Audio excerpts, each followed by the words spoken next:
So we purchased this fit for a quick flip because we need to make some money on the side, mainly because K-swapping a CRV is really expensive. If you want to see any content on that, there'll be a little link somewhere here or down below to the K-swap playlist. And if you want to support the cause, visit the link to our website, jdmnuggets.com, and there's some stickers and stuff there. So far the car itself has cost us $700. Had the option to buy the wheels with it or get generic steel wheels on it. We chose to keep the wheels for $700. CVT shutter. We need a new fluid and a friction modifier, which is $40.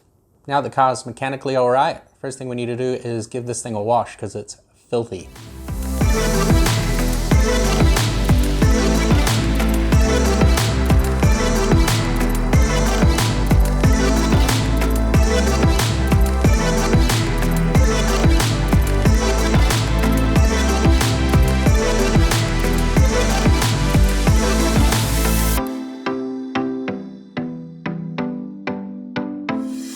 As you can see, it's cleaned up pretty decently, but there's still quite a haze to it, so let's see if a polish will bring that back.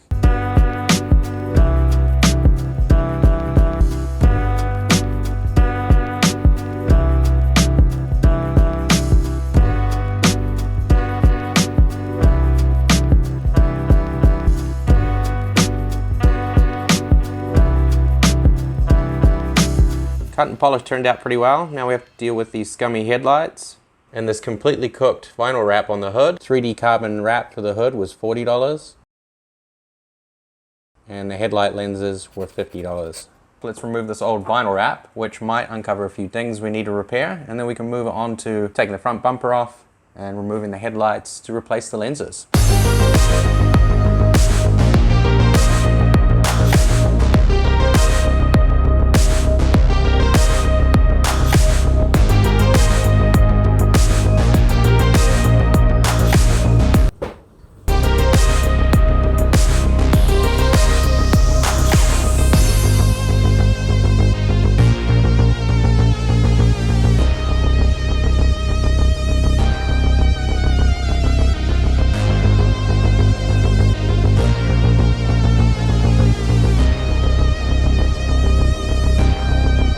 In the past, I've separated these by putting the whole headlight in the oven, but today we're going to try it with a heat gun. So let's get these separated and then look at cleaning them up and getting new lenses fitted.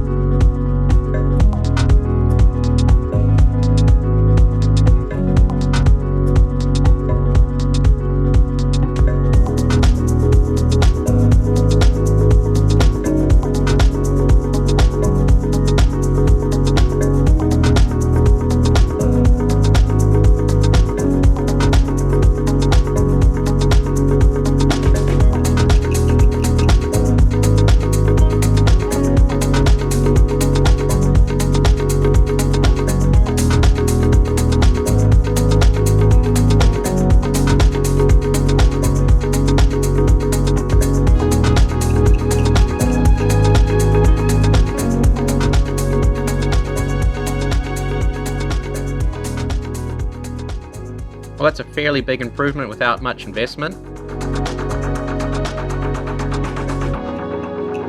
It's time to move on to some other imperfections, like the paint on the front bumper, the scratches in the plastic, an absolutely filthy engine bay that looks kind of like it's been crop dusted by Rosie O'Donnell.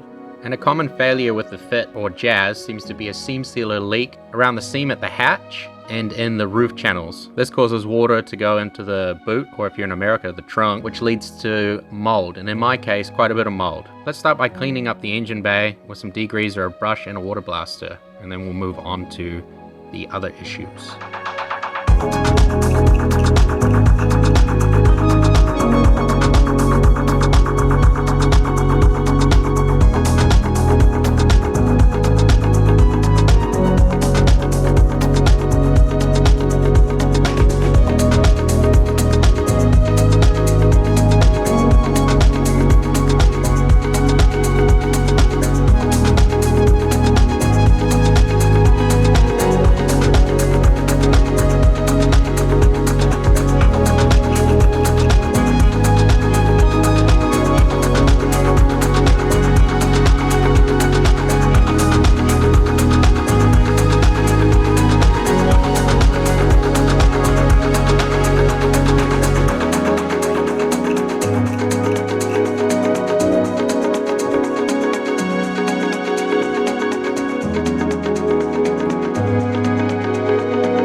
Touch-up paint, brushes and sealant was $50. With the outside cleaned up, it's now time to focus on the interior, cleaning the door jambs, removing the seats, and a shampoo and wet vac.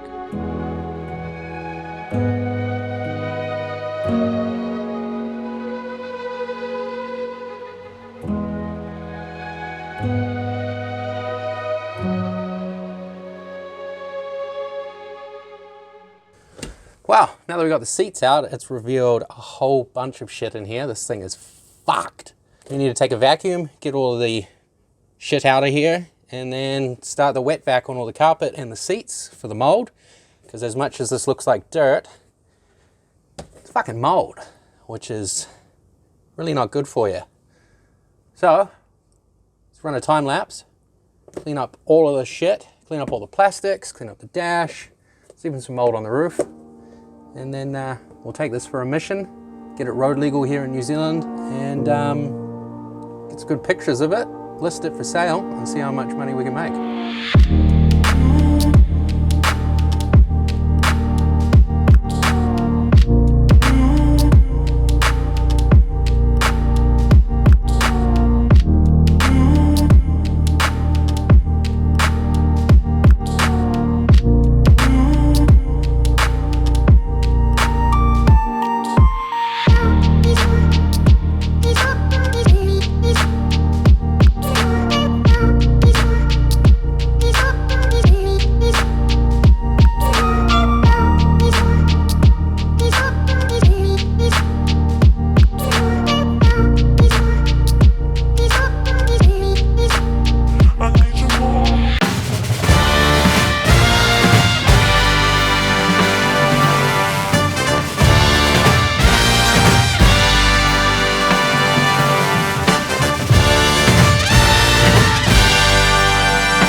Well, she's all cleaned up, looking really good, looking brand new in fact. We just got a warrant on this vehicle, which is what you need in New Zealand to drive a car on the road legally. And we're just on our way to meet up with a potential buyer. Wait for this fucking dickhead. Ah, raw power. Holy shit. Nah, it's actually a pretty nice, peppy little car. Get up and go. It's got some lowering springs and stuff on it, so it sits quite nicely. It goes the way you point it. So I think someone will be quite happy with this as a wee runabout. Hoping to get around $3 grand, $3.5 grand here in New Zealand, which would be nice. Anything higher than that I think would be a bonus. So yeah, wish me luck. And next time you see this, we'll be going over the total. Car will be sold, and we'll be probably looking at car parts and fucking bills. Sure.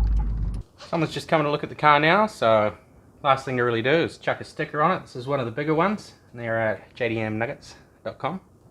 And we've got smaller ones too. Maybe smaller. Yeah, smaller. Now, I probably won't film much of this just because it's a bit weird filming people that are looking at buying a car. So, get back to a total and sale price here shortly. So total investment including the car is $1,580. We managed to sell it for $4,000, which is $2,420 profit. Well, the Honda Fit's gone. We made a decent profit on it, and now it's time to move on to other things. We've got a video coming up of my wife first time driving her K-Swap CRV I built her, which is going to be pretty interesting.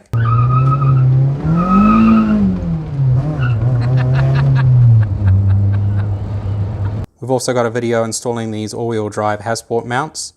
The K-Swap CRV has counterfeit mounts on it. I didn't realize that when I originally bought them, so we're going to be doing a video on why you should go with Hasport over cheap knockoffs, because the CRV is vibrating quite a bit. Also got another project coming up, which is turboing a all-wheel drive manual B20 CRV, an RD1 as well, and we're going to look at the comparisons between K-swapping and turbocharging what you already have, and these are some of the bits we've got. So we've got a watered air intercooler, a Volkswagen water pump, Some Yamahas, Kawasaki radiators. Nice big spoolie boy here. AR63, T3, T4. We've got a R-Tune or Type R-Tune. I can't remember the chip. It's very similar to S300 by Honda. Oh God, what's that? And a conversion harness. I've already tested this in the car with a B18B map. Everything's good there. We've got bigger injectors, slim fan and half-size radiator, some downpipes. This is the spare engine I'm using to test fit everything on. So it's a cast top mount style manifold. Got a wastegate underneath it here. And also a whole bunch of maintenance related stuff. So we've got gaskets, timing belt, water pump, tensioner, all that kind of stuff. So if you're into all that, appreciate you subscribing and sharing, because we got some pretty cool stuff coming up. A bit of how-tos, bit of basics, and some serious modification. Should be fun, and I'll see you in the next one. Cheers.